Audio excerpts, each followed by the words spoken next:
Hey, it's the Time Enough podcast where we talk about the Twilight Zone and beyond, opening the hood and having a look at what makes these episodes TikTok, which we're not on. We're not on TikTok. I'm an old man. I don't really know what TikTok is for. What is TikTok for?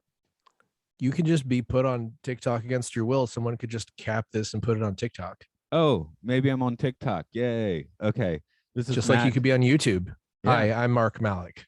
That's Mark Malek. This is Matt. Today's episode of the Twilight Zone is Third from the Sun, not starring John Lithgow and Joseph Gordon-Levitt. Also not 30 Rock starring Tina Fey. Yeah. I do know it's a slightly different title, but I kept, when I was making my notes, I kept almost like writing Third Rock from the Sun, right? So I think hard. 30 Rock was on the air for about 15 years before I could stop thinking about John Lithgow when I heard the name of the show. But yeah, I'll go ahead and do a bit of the trivia on this one. Just a couple of our lead actors. Fritz Weaver is Will Sturka. He appeared in films such as Failsafe, The Marathon Man, and The Thomas Crown Affair. He'll return in the fantastic season 2 episode of The Twilight Zone, The Obsolete Man, as well as appearing on Serling's Night Gallery. He passed on in 2016 at age 90. Carling is played by Edward Andrews. His fine-tuned, creepy vibes are that of a veteran character actor. As such, he has credits everywhere. On the film side are The Absent-Minded Professor, Tora, 16 Candles, and Gremlins. On TV, he was a regular on Broadside, returns for the Twilight Zone episode You Drive, and most impressively held a role on the short-lived Super Train.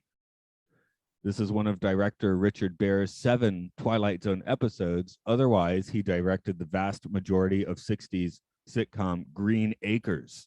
And now that song is stuck in your head. Is it? Yes. See? It's the elephant. It's the pink elephant in the room, right? So you can't not think about it once it's there. Apparently, he died in 2016, I think, but it said on Wiki, like around 2009, he was trying to like reboot Green Acres. I'm like, does that work? The thing about Green Acres, I mean, it was a great ensemble and whoa, what? Oh, finish your point. It was a great ensemble. Sorry, your screen share freaked me out. It was a great ensemble cast, but it always bothered me that it was about a man who wants to move to the country, and then he can't understand anyone. It's like he's a prisoner of his own design. Like in The Prisoner? I mean, I don't think the prisoner really he didn't imprison himself, right? He kind of did. I mean, he knew information that made someone imprison him, but see, I'm gonna spoil The Prisoner first. I believe he turned out to be number 1. Oh God, I don't remember. Yeah. Anyway, cool show. Very, very Twilight Zone-y, but let's very Green Acres-esque. Very Green Acres-esque. Patrick McGowan and Green Acres. Yeah. Yes. Just reboot it like that. Do like Welsh Green Acres. Oh, why am I in the countryside? And they could. Well, it couldn't be McGowan anymore, but he could be whoever's in it could be chased by a giant rubber ball all the time as they're wondering why they're in the countryside. Yes, and the rubber ball is just like, come on back here now. We're about to wash a hog. I hope that was the 2009 proposal then. Okay. Yes. As for Third from the Sun, give us the wrap on that. It's quitting time at the plant. Time for supper now. Time for families. Time for a cool drink on the porch. Time for the quiet rustle of leaf-laden trees that screen out the moon. And underneath it all, behind the eyes of the men, hanging invisible over the summer night, is a horror without words. For this is the stillness before the storm. This is the eve of the end. I think everyone knows the twist. You were like, when can I spoil it? I guess you had something you wanted to go straight up say about the twist. So if that bothers you, now is the time to not listen to the podcast. It wasn't Earth all along, you maniacs. Okay, there you go. This is definitely one where I think the episode is really good, but yeah, the twist is like whatever. Well, it's like, yeah, the episode is great. It's a fantastic episode. The twist is like, sometimes the twists on the Twilight Zone are maybe a little bit too like cliche isn't the right word. Maybe a little bit too This is just the opposite of the thing I've seen before. This is the M. Night Shyamalan robot chicken bits where he comes in. What a twist, you know. However, I was surprised by it, and I know I'd seen this episode before, but I had forgotten what the deal was. Well, you could call it a red herring, or you could call it Rod Serling not doing his homework, because they say they're 11 million miles away, which is like just like not that far past the moon, I think. Like it's not that far away. Yeah. Venus is like maybe, I don't know, a lot more than that. The sun. If only Neil deGrasse Tyson was there to tweet at Rod Serling. What? Yeah. What was in the sun is 93? Is it? I'm pretty sure that's within the range of the sun. Okay. Yeah. Anyway, that the number we talked about another episode where the numbers are pretty whack too. So one thing Rod Serling was an astrophysicist. So.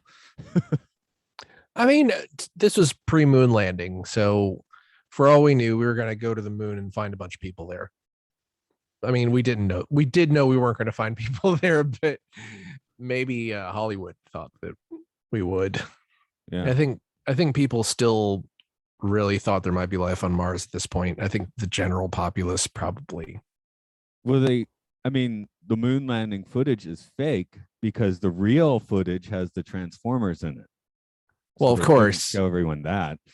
But no one, I don't know if they'd even planned that in 1959 yet. Right. So as far probably as all the Transformers were old timey like ovens and stuff. But yeah, like I guess typewriter. My thought is like that's the twist. So let's throw that out the window and now talk about the episode, which is a very nice study of impending doom. Yes, the other thing about the twist that my brain can absolutely not remove. I cannot remove this from my brain, which is that statistically it would be absolutely impossible for an alien civilization to independently invent playing cards. Yeah, I would. Yeah, you could have different designs. They could have like Simpson playing cards or something. Yes, but there wouldn't be like whatever it is 4 suits with 14 cards each or something, and they would all be. Who knows? Maybe it's a subtle mathematical like inevitability, that we do that. But mathematical inevitability would be like aliens also have hair. Yeah. I guess though, yeah, if they had showed them playing something like Battlestar Galactica's Pyramid, that wouldn't have been so great. And yes, I know Pyramid is also like a on the court game, but I believe they had cards as well. It's a thing where I could believe that they independently invented power tools and basements and fences. Yeah, but if they didn't have if the playing cards had been different, it would have been like too early a tip off, and then you wouldn't have gotten that fantastic shot from under the glass table. No, that was fantastic. That scene was amazing. I don't really understand why they let Connor in their house, but I guess maybe aliens are more polite. I assumed he just kind of drifted in. I mean, doesn't he just kind of drift in front of the windows? He's very Simpsons. I'm sure the Simpsons is a riff on that before. Oh yeah, he is fantastic. What an amazing presence. I mean, I haven't seen Gremlins in probably 25 years, but when I was doing the trivia stuff and he was in Gremlins, like, oh yes, he was in Gremlins, Yeah, he is a gremlin in this episode. Yeah, really. So, and he's not really wrong. Well, no, it's like a thing where you probably want to keep tabs on your employees by going to their house and coming into their house and threatening them vaguely. I said he's like a cross between Truman Capote and a conspiracy theorist who turns out to be right, which I guess is just Truman Capote. So, yeah. Yeah, he's like if Truman Capote was like the guy in the horror movie who was like the bad human in the horror movie.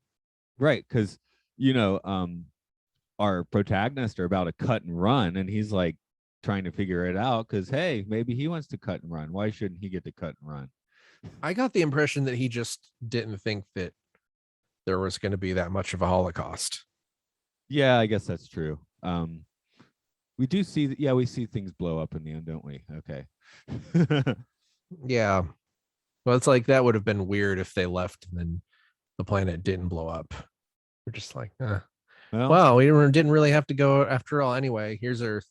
we're in space now. They do get a flying saucer, so at least they get like a proper UFO. That's nice. Also, I'm going to say fantastic flying saucer control panel. That whole thing was amazing. I didn't even think we were going to get that much. Oh yeah, when we get into the ship in the end, it's like, hey, we suddenly went like full like 50 sci-fi. Yeah, and I'm also jealous of the guy's telephone, which would also be something that would never be independently invented by a different civilization, the rotary phone. But really cool telephone where he picks it up and the dial is on the bottom of it. Oh, right. Well, that's why it's alien, because the dial's on the bottom. Yes. And it has Arabic numbers. But you have to forgive that. You can't show them being like blah, blah, blah, blah, blah, in the alien language or whatever. That would completely ruin everything. Okay, let's do a thought experiment then and say if you were making this episode and did not have to rely on the twist so much, what are the subtle changes you would make to make it more alien? Because I think the conceit it still needs to be mostly human looking, right? So, or Earth looking, I should say. Yeah, I probably would just have not had the playing cards in there. And I guess that's you never see a car. Right. Oh, yeah, you Okay. do see a car. Okay. Oh, Well, I've taken cars out okay. and You take the cars taking the out. cars out, take the phone out, take the cards out.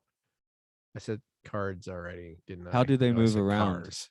when they need to go to You the just show military them, cut base? to them running onto a fence, running towards a fence. That'd be great. They show like a busy city street, right? And people are walking Yeah. on the sidewalks, and then there's just a bunch of people like running in the middle of the street. That's how you get places in this planet. You just have to run at top speed. They have a lot of stamina, fortunately. So There's a lot they don't show. It might be that it may be for a viewer who was watching this with fresh eyes in 1959 that they might have just been staring at it the whole time, like, what's going on? What's the twist? What's happening? And had to you had to show them something that was Earth now, related. when Carling confronts him at the end, when they're actually getting on the ship, they basically like knock him out, right, and go take great pains to do that. Mhm. If they know that everything's gone in like the next 20 minutes or whatever, they could just shoot the dude. That's what I was thinking the whole time. I was like, just kill him. Just Yeah. kill him, put him in your basement. Nobody will notice he's missing for at least the whatever hour it takes you to drive to the flying saucer. I guess maybe they think maybe what if the flying saucer doesn't work and what if the Earth doesn't blow up? Or I mean, at that point, they could even kill him, put him in the basement, and as they're leaving, put a giant sign on the front door that says, "Hey, everyone, come check out the dead body in the basement." Like it Yeah, doesn't they really can. matter anymore.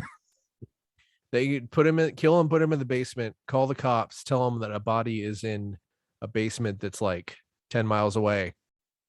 There, you're Yeah, done. You don't have to do anything else. I believe by 1959 they were pushing. I mean, the mutually assured destruction was already a thing, right? Oh, absolutely. I mean, So that was probably, let's see, when was the actual bomb usage was 1945, right? yeah, but So those are A bombs. Or yeah, H. You need H bombs to yeah. really get mad, right? But H bombs were pretty soon after that. I mean, that was definitely within 10 years. Yeah. But I'm just wondering because Don't send me email if I'm wrong. yeah, because Captain Creepy is like, no, it's not going to happen or whatever. But did it take the Cuban Missile Crisis before people really like crap their pants about this? I was not alive during the Cuban Missile Crisis. I'd really like to know what that. I'd love to have been a fly on the wall and see if that like had actually changed anyone's minds. But after living through COVID in the United States and still living in COVID in the United States, I assume most people just didn't care after a while. Maybe. Okay. I mean, I said on a different podcast, but I remember expecting to blow up most days in elementary school. Oh yeah, I absolutely expected to blow up a lot of my childhood, and then for probably the first month or two after Trump took office. Right. Oh, here is one nicely alien thing that was in the episode. When they are in their living room playing cards, the music is like really weird. It sounds like the cantina music from Star Wars, but it's on a 45 RPM single and they're playing it at 33. There's like it was really weird. So I didn't even notice it. That's maybe I just listen to weird music. yeah, I put my next note was when I bought the Super Furry Animals album Dark Days Light Years on vinyl, which plays at 45 RPM, but I didn't notice that. And I listened to it like 4 times on 33 RPM. I just thought they were like getting really weird.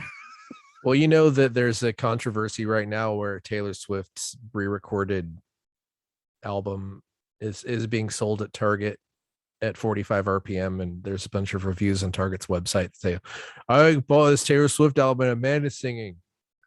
Like no one knows how to do it. But also the first time I heard Dead Kennedys was our mutual friend Andrew Shear, also a friend of the podcast. He's probably been on at least 3 or 4 times by now. Right.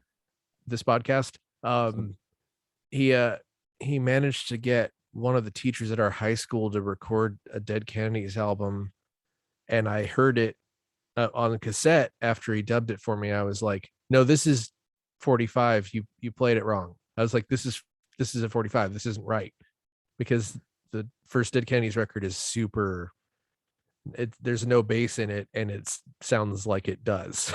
So if you haven't heard Dead Kennedys, audience, then you could find it and you'll see exactly what I'm talking about immediately. You gotta find on vinyl for that. Oh, you just mean the album in general? No, I mean, you could just hear it, and it sounds like it sounds like it is too fast. yeah, that's true. Well, I was always glad I didn't hear My Bloody Valentine's Loveless on cassette tape first. You'd assume your tape was warped. That is true. true. It's been in the sun too long, but I got it on CD, so it's pretty clear it was supposed to be like that. Yep. The worst your CD player's messed up. The worst I've heard is I'm not like a big Dream Theater fan, but it's their first or second album, and the first song goes on for 8 minutes and then just stops, and you assume your CD is like just screwed up, right? It's like a very digital sounding gaff, but that's how the song ends. It was a really Elevation by Television absolutely made me think my CD player was messed. The CD had a skip in it. Yeah, because it has that weird time signature that's like 15, 16 or something. I don't even understand it. I still don't. I mean, I could play it, but I could not explain to you what the time signature of it is. It's math rock. It is. So how would you ask around the normies if you knew there were only 48 hours left and you had a way off? I don't know. It's like I would ask a drug dealer first, probably. Yeah, because I mean, just the atmospheric of this episode is so weird, It is like it feels like he probably found that out through a drug dealer. That's what it feels like in the episode. Like the guy who gets him narcotics also has a spaceship. Yeah, I guess so. Narcotics and spaceships, man. He'll convince you're on a spaceship, I guess, once you get into his skag. Well, it was the 50s, so there was subterfuge and espionage was in the air, and everybody suspected everyone. And I'm sure there are overtones here of like Red Scare stuff where yeah, not trusting your neighbors, all of that sort of stuff. Now we just don't talk to our neighbors, I guess. But yeah, it's like now we just if we disagree with our neighbors, we cut them out of our lives. Yeah. I guess let me get to the questions. I like to question people on when I question this episode. Who took a trip through the Twilight Zone in this one? The audience. Because of the twist. Yes, you were in the Twilight Zone the whole time. Right. Well, you were watching the show at least, yeah. Of the of the characters. Of the characters. The main cast, I suppose. Well, it was like everyone in this episode was going about their normal business. Yeah, that's what nobody did anything weird, experienced anything out of the ordinary. Everyone expected that they would. Everyone who was doing space travel experienced exactly what they were told they were going to experience, and I guess they probably thought they were going somewhere without nukes, that's kind of funny. Okay, so that's our only twist. So maybe they will enter the Twilight Zone when they show up on Earth and realize that everybody's gonna do the same thing over again. Would it have been too dark to show Earth nuking itself as they approach. But no, like you just said, that basically means nobody went through the Twilight Zone in this episode. It was just like a kind of a sci-fi kind of a drama adventure, right? Yes, it was like a straightforward, like a pilot-esque sci-fi episode. Unless you're just like aliens or the Twilight Zone. But yeah, no one in this episode actually goes through the Twilight Zone, I would say. That's interesting. Okay. Because everyone who thought they were going to wake up on the alien planet the next day and be alive all went through the Twilight Zone. Yeah, I was actually thinking Carlin would be the closest to being the guy that goes through the Twilight Zone in this one, because he discovers what's happening, or what these people are trying to do, at least, right? I feel like he knew. Well, he did like know. Maybe he suspected, at least, It's like one of those things he obviously has some info that he wouldn't be just walking into their living room otherwise, right? Yeah, like it's like creepy, like someone's terrible husband suspects them of cheating on them, and he just shows up over and over where they are. Like, no, it's exactly what I thought was going to happen. Okay, so does this planet deserve to blow themselves up? I mean, I guess from the little picture we see of hydrogen bomb factories and giant electrical grid systems, it doesn't look so nice. But you get out in the countryside, it's probably fine. They seem pretty cool. I mean, I would welcome, at least the people who escape are cool. Yeah. There's maybe a little bit of incest overtones, but that's probably she wants to dance with daddy a little too much. But maybe it's just their culture. Also, daddy is making H-bombs, right? So is that cool? Yeah, that is a little bit hypocritical. Yeah. So that it's not like he was like, I put a thing in the bomb that will make it not go off, so less people will die. He just was like, well, there's a lot of bombs already out there. He did explain that it was just like 70 people working on every part of every bomb. But that one moment where he feels remorse, it's like, and then he just goes back to like, oh, well, I invite Jerry over to play cards. Yeah. Some cancel your date. But I was gonna bone my high school sweetie tonight. I actually wrote bang because anyway, I don't have to get into she that, seemed pretty cool. That guy missed out on being alive. Okay. I was just saying, they seem cool, but then you're like, well, the guy is like actually in part responsible for the coming destruction. So it's not like it's almost like Elon Musk going to space and staying there. Maybe that's where he came from. This could be the Elon Musk story for all we know. I don't know if I'd give him that much credit. I'm just thinking of he's an alien vibe that people like to throw on him, right? Yeah, this would be the origin he's story. Weird. Then. He's the kind of person who is probably just capable of gaming systems, but doesn't know how to speak to humans. I saw a recent headline that said Elon Musk thinks you should die. And it's just about he thinks that it's important that people die eventually, because he's already thinking in terms of maybe we shouldn't cure death, because clearly Elon Musk could cure death if I wanted to, but maybe I shouldn't. Yeah. Well, but it comes across just like Elon Musk thinks you should die, as in, the actual fact of it, which is he doesn't give a crap about anybody. I think there's quite a few CEOs that want you to die now. Of course. So, but yeah. Maybe he blew up his old planet and now he's here. You could, yeah, that would be my theory. Yeah, I don't know. I don't know if I'd see him being on the. I feel like he would be more like the. Well, he wouldn't be the Carlin, but he would be. Well, that's what I'm saying. He'd be the main guy in this episode, right? Because he's in charge. He has the scientific know-how, kind of a little bit, enough to impress people. I don't know if he'd have the foresight or the paranoia to leave, though. That's okay. Yeah. I just don't see him leaving. Where does this land on the tripometer for you? Out of what is the scale again? 0 to 5. I'd give this a 2. Okay, I'm gonna give it a third. You can decide if that means like 0.3333 or the number 3. You could give it a 3. It's got a spaceship in it. Wow, there's a spaceship. Spaceship's pretty cool. Yeah, spaceship. Telephone's pretty cool. Honestly, I probably do agree with you. It would be like 2.5 or something too, but I just can't help but give it a third.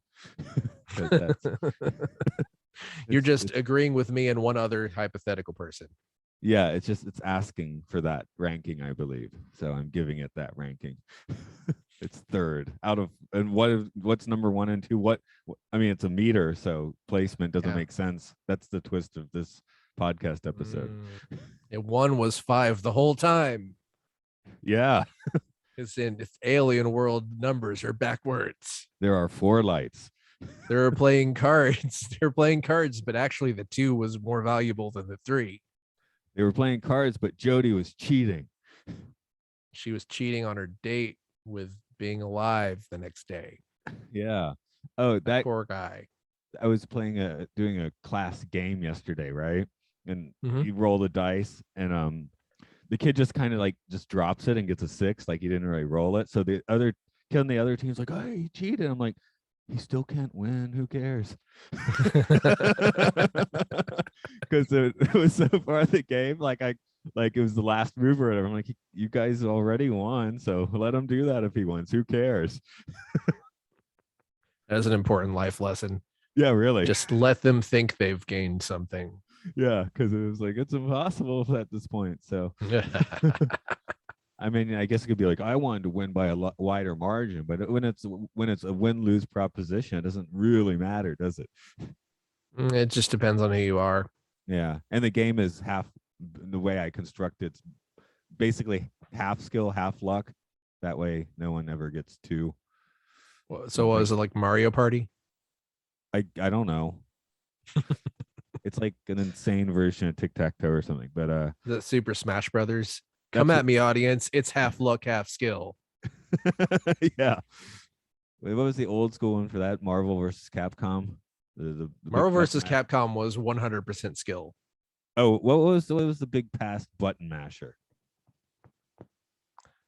Maybe Mortal Kombat 1 or 2. Okay, I thought there was a Marvel game that was a button masher. Well, Marvel versus Capcom 2 did simplify and went from 6 buttons to 4, and there were like crazy, ridiculous combos. So that would be you can make the argument that is more luck based than Marvel versus Capcom 1.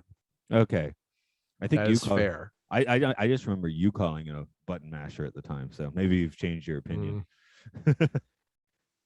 Yeah, I mean, I think it is less skill based than something like Tekken or Soul Calibur. Right. Okay. Or Street Fighter 3. But this was 1959, and they were just playing cards. So you're playing Street Fighter Alpha -0, first impact strike plus Alpha minus. So that's the change you would have made in this. You would have been playing that put card Street game Fighter in it. Which for 1955 would be pretty impressive. Yeah. They were playing the card version of Street Fighter, like all those represented attacks. Because they're aliens. Certainly somebody's made that. The card. Oh, yeah. Oh, yeah. Okay. There are card versions of many video games that I've played at this point. Right. All right. As for this podcast, it is Time Enough Podcast. It's Time Enough Pod on Twitter, Time Enough Podcast on Facebook.